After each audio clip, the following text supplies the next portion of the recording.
Moving to part two now.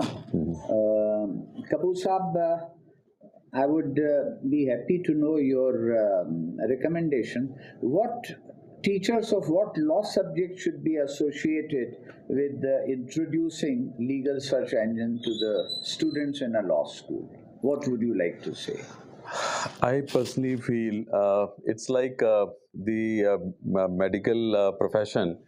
So first you are a lawyer, and then you become a specialized, in fact, a focused area specialist. Yes. Even in the medical profession, so something similar is happening even in the legal profession. Yes. So you first become a lawyer, and then you become a specialist of constitutional law or taxation or maybe other Right, streams. right. Other streams. But becoming a successful lawyer itself demands your understanding and highest knowledge skill set of legal research work. So it is irrespective. All streams of laws are requiring highest skill set of the legal research, without which the success cannot be guaranteed. This is what, in fact, I have in my mind, and I'm of the great opinion that the research inclination should be developed at in the first semester stage itself, irrespective of the law teacher's subject, whether the law teacher is teaching constitutional law or maybe any other specific area of law. The research should be part of the session. In one way or the other, the teacher should encourage by adding these things into the assignments, into projects. A very simple thing one can do is like making it compulsory to mention some international rulings or some Indian Supreme Court rulings or some High Court rulings or maybe some other important statutory changes in the recent past as a compulsory thing in each one of those assignments and projects, which will definitely make sure that the students are reaching out to such legal search engines and finding something interesting and getting educated about that subject. No, I'm quite thankful to you for having brought out that this task should be undertaken right in the beginning of legal education, start of legal education. Perhaps at some stage you may like to interact with the Bar Council of India, or you may like to suggest perhaps introduction of a new specialization called to be called as use of law search engines, because like there are teachers of tort law or contract law or legal history who would undertake this task. I meant that, and perhaps with the passage of time the specialists of this branch itself relating to law would emerge. And now that brings me to the next question, that what is the significance at times we see in court decisions, terms like followed, relied on, overruled, dissented, distinguished. Very briefly, your comment on this. Sir, thank you for bringing on just this is, I think, one of the strong forte of the law publishing houses, and Eastern Book Company and our SCC Online is definitely having the strongest forte here. We have, I think, huge numbers of editorial team, and they are actually what they are doing. We have internal teams. If there is a judgment of constitutional bench, it will actually go to the constitutional team of editors, and they will actually then make sure that any important point discussed there in that judgment is separately presented as a case summary. So in some cases, for example, there was a old judgment called Golaknath. So it was having about 120 law points. 120 law points. So in our search engine, you will find 120 capsules separately presented for the benefit of the legal researcher, that these are the 120 law points discussed there in this particular ruling. And then you get the full judgment, as is the pronouncement of Supreme Court of India. You will get that, but you will also get these 120 separate points, each point separately presented to you for your convenience. And within that, we also, all of us, we know that Golaknath is now overruled. But unless we know that what are the points out of those 120 are which are not good law, which are now overruled, the presentation of one of those points there in the court system can be very embarrassing. And you can actually have the commanding position in case the opponent side is quoting one of those overruled points, and you can point it out to the court that, my lord, this particular point which is being quoted by the other side is already overruled. So this is something which is an empowerment in the hand of legal researcher. So likewise, there are several different treatments relied on, and what I'll do, sir, I will in fact I will give you a sheet which is actually having a short summary of what are these different treatments, as which can be added to the session as an appendix, and will be of benefit to everyone. Uh, Thanks. We would be happy to do that. Now, the next I would like to know from you is as to what is the desired mode by which the existing category of law teachers can be introduced to this. Because one is the future law teachers, and your lecture would be quite useful. But there are a number of teachers, and there are hundreds of law colleges in India. That what would be the best way in which the existing faculty can be familiarized, sensitized to the legal search engine? Sir, we are in any case doing our bit. Presently, over 400 colleges and universities, which include the big universities and small law colleges, affiliated colleges in the country, already are In different locations. In different locations, pan India. I'll say, I think there are colleges in Cochin, in Thiruvananthapuram, and there are colleges in Jammu and Kashmir. There are colleges in Guwahati. Across the length and breadth of the country, where these similar kind of search engines are being used. Now, we are also periodically conducting orientation sessions for the benefit of the students, which are about 1 hour, 1.5 hours, in which we introduce them the various features, and we give them the best tips and tricks to get the information in the shortest possible time frame. So there are orientation program for the students. Are there also orientation program for the faculty, for the teachers? Yes, we do. We do. In fact, we first take the orientation session of the faculty members and the senior, maybe the senior students, final year students, or in case they are running LLM programs, we will restrict the first session for the faculty members and the LLM students or doctoral students, and then in the phase 2, knowing the stage of the student, accordingly then we'll tailor the program for various, in fact, category of students. First year students are treated differently, and the final students are treated differently, and the law scholars, the research scholars, and the faculty members are treated differently. And this is the ongoing process? This is the ongoing process, and we get similar requests from almost all over, sir.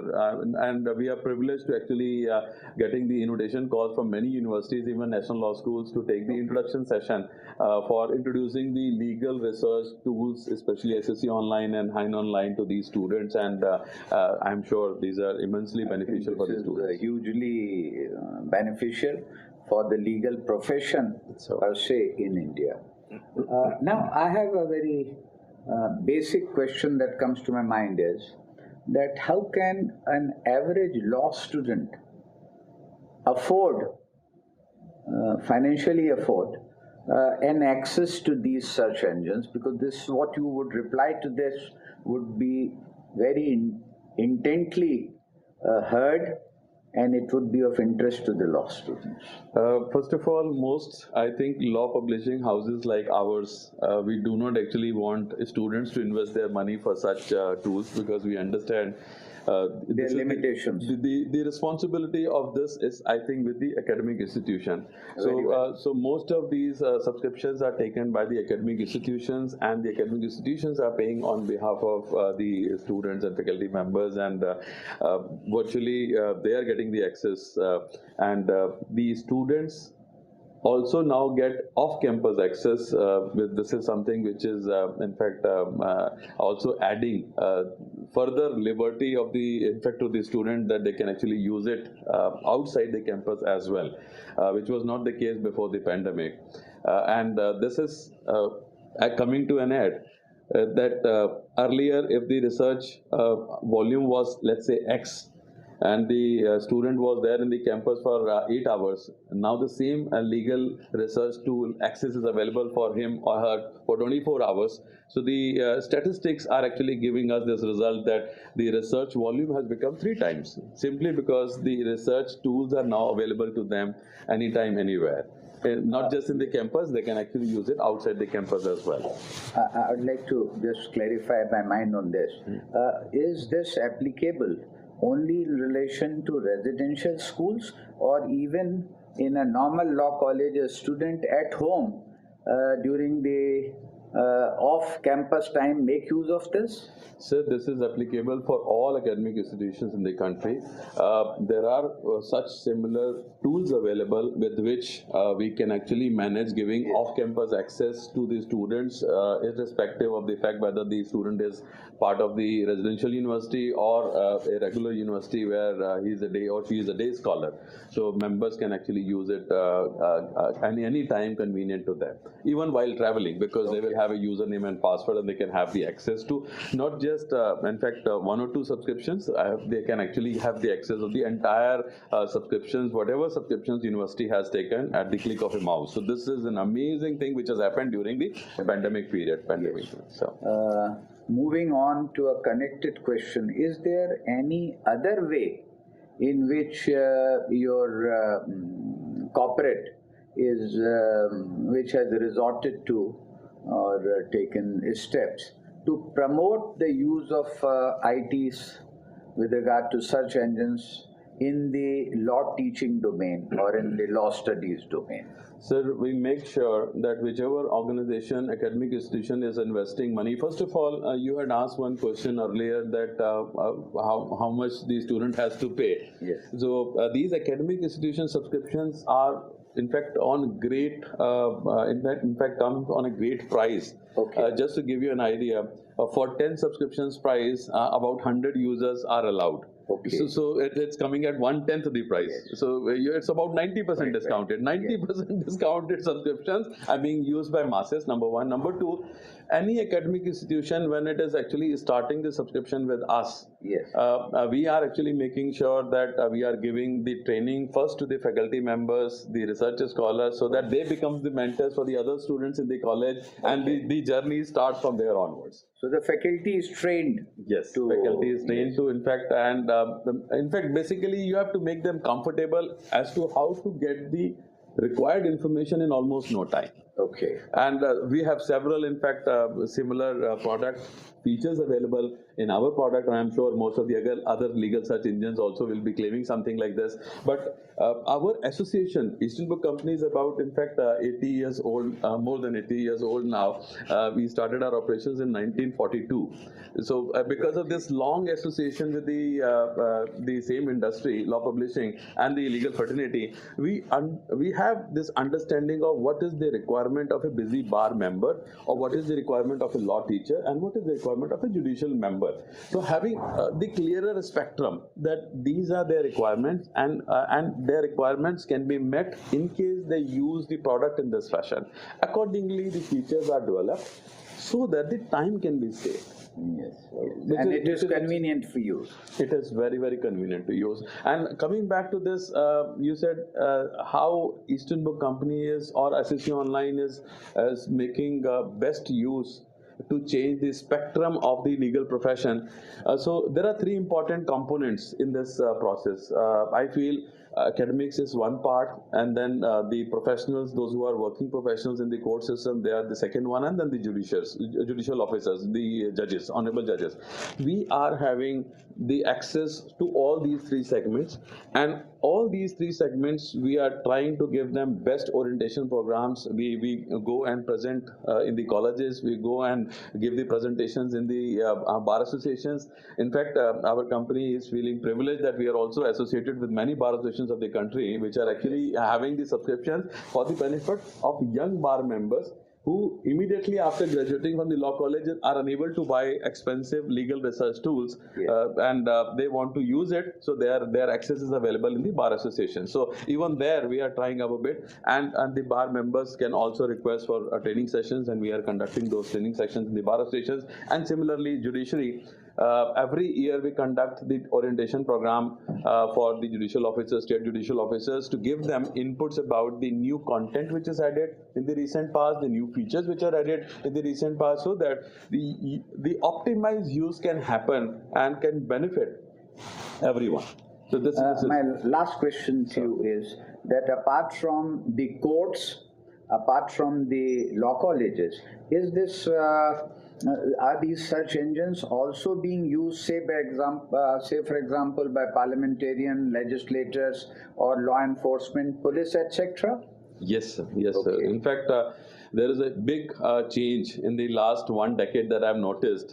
In fact, state judicial academies in any case were instrumental in getting it to the all judicial officers. Now there are police academies all over the country who are actually now having the subscriptions of SCC Online and similar products. They have also shown interest. They have also shown interest, and also, in fact, banking industry, the corporate house group general counsels, and in fact, any corporate house, if for that matter, will have a in-house general counsel and will have a legal team. So all of those members are currently having access to such similar research tools. So it is not possible to, in fact, be staying away from this work. Yes. So whichever stream that a law student will choose, whether the person is choosing academics, whether the person is choosing academic itself, that I'll do doctorate and I'll start, in fact, I'll be becoming a lecturer there in the college itself, or if you are becoming a general counsel, or if you are becoming a law practitioner, a litigation member of any large law firm, wherever you are going, you will have to necessarily do legal research and quality legal research to be successful. Would you like to indicate in any other manner how would the legal students, law students be helped by use of introduction to the search engines? Sir, I personally would like to say this, that search engines definitely will help because they are saving time. But if you give the right to start in the beginning of the law college itself for these law students, introduce them to the quality legal research tools which are used by the professionals, those who are actually doing practice in the court of law. Because in court, authenticity, reliability and accuracy, these three parts are very, very important, and they are evaluated on each step. You cannot present something which is coming from nowhere. You have to give the photocopy of one of those law journals or law report before the court of law for its acceptance there in the court systems in the country as well as in the neighboring countries. So, popular research engines in India, and in fact the other important international legal research engines, are all coming from the law publishing houses, those which are having their in-house verification system, and these verification systems are also very, very rigid. They will have the certified copies from the court system. They will compare it with the online text, and then when they will compare everything, in case they will find any difference, they will actually reach out to the court system to check, and in case they find anything which is coming as an error in between, for the corrigendum is also requested at times. So all of those procedures and whatever is quoted in between as a quotation from various other important jurisdictions. So for all of those also we have a verification process in such places, and those original records are checked and verified. Only then it's actually presented to the user and to the court system, and that is published in our reports. The other important thing which I will say is immensely helping the law student is you get a holistic idea of one particular area of law in case you go to one such search engine. The search engine will essentially give you not just the case law, it will also give you the statutory law, it will also give you the rules, orders, in fact, and also in case there are some bills relating to that, in case there are some government notifications relating to that, there are some government policies relating to that, there are some articles published in important other law academic journals.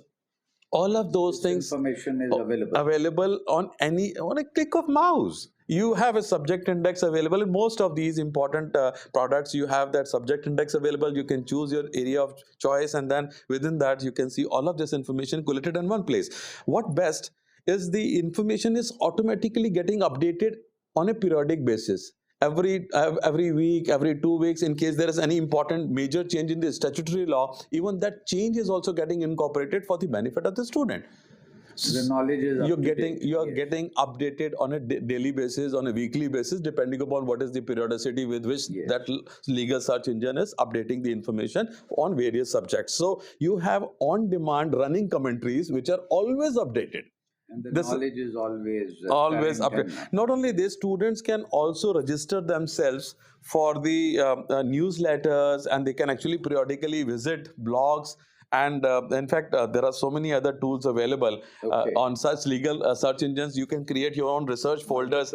You can create your own research folders, and you can keep storing interesting material there, which will help you eventually when you're creating some kind of assignment, some project, etc. You can also work collaboratively with the other members. So there are so many such things. Obviously. Thanks. Now end of part 1.